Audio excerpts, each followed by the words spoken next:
A spooky tale of Grandma Ruth's ghost lurking in her eerie Georgia home, haunting her funeral. This is another tale from our friend Bells, a continuation of the chilling events from Grandma's house. Bells recounts, just 2 weeks after Grandma Ruth, our friend Kay's grandmother, passed away, we found ourselves back at her old, creaky house in rural Georgia. After the spine-chilling experience we had last time, none of us were thrilled to return. But Kay was our friend, and helping out was the right thing to do. When Grandma Ruth died, it was only proper to pitch in for the funeral preparations, cleaning the house, setting up flowers, and getting everything ready. In this part of the South, folks often hold funerals at home, a tradition that goes way back. Kay's mom asked her to clean out the upstairs bedroom where Grandma Ruth's casket would be placed for the viewing. Kay, in turn, roped me, Chunk, and Ben into helping. Honestly, none of us wanted to do it. The memory of our last creepy encounter in that house still gave us goosebumps. But we couldn't say no to a friend. So, there we were, me, Chunk, and Ben, sticking close together like glue, even though the house was buzzing with neighbors and relatives helping out. That upstairs bedroom felt eerily quiet and oppressive. As we tidied up the room for the casket, the funeral home folks were downstairs preparing Grandma Ruth's body. While we were arranging flowers and moving furniture, we heard it, the unmistakable creak of the old wooden floorboards. It was like someone was walking across the room. The thing is, none of us were moving. The floor creaked again, like slow, deliberate steps coming from the direction of Grandma Ruth's bed toward us. We froze, exchanging wide-eyed looks. No words needed. Our bodies instinctively scooted closer together, practically bumping shoulders. Kay noticed our panic and, sensing something was off, lit a candle and said softly, "Grandma, we're just here to help with your service.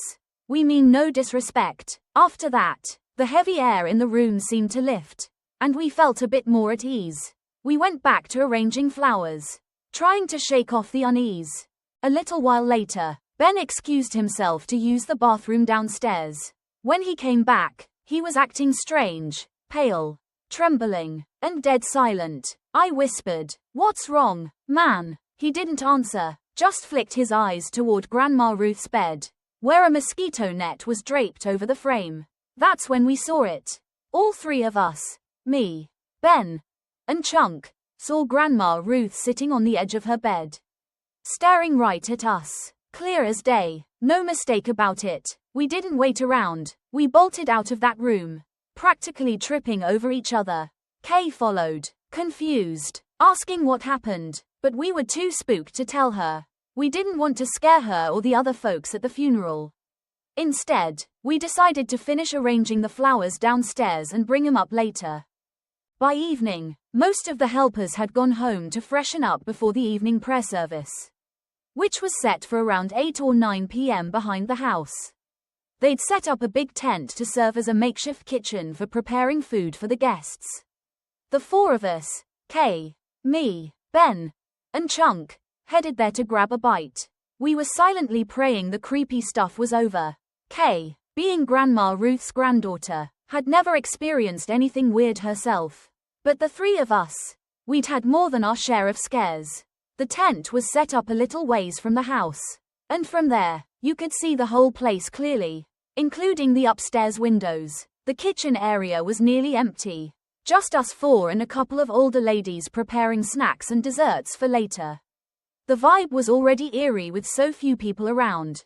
As we sat eating, something made me glance up at the second-floor window. I nearly choked on my food.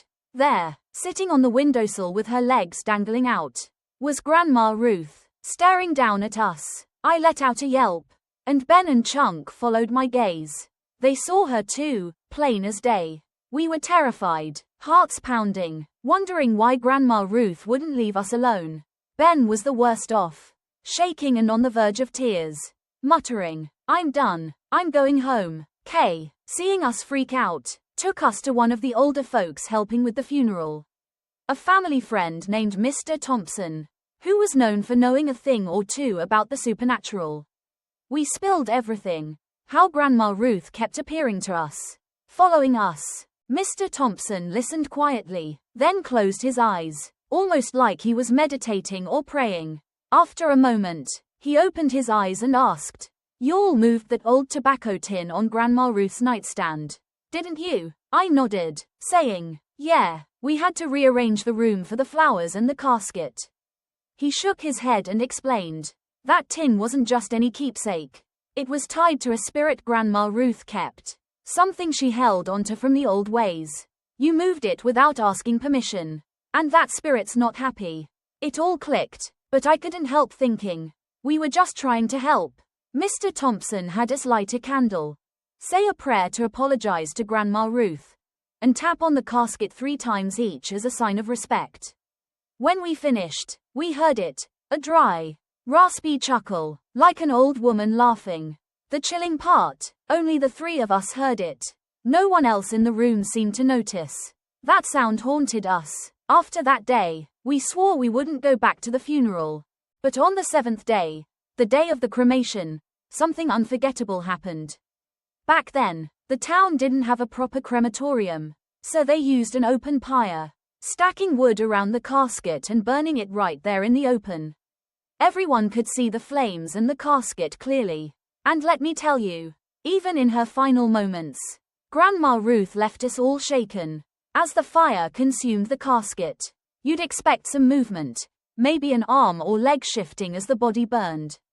But Grandma Ruth, her body, sat up, in the flames, turning to face the tent where the family was gathered. People screamed, some even ran. Her face looked like it was smiling, her hands gripping the edge of the casket. It was horrifying, burned into everyone's memory. The preacher, trying to calm everyone, said, "The spirit Grandma Ruth kept, it's still with her. Even now, when the fire took her, it had nowhere to go. It tried to leave her body but couldn't, because she never passed it on to anyone else."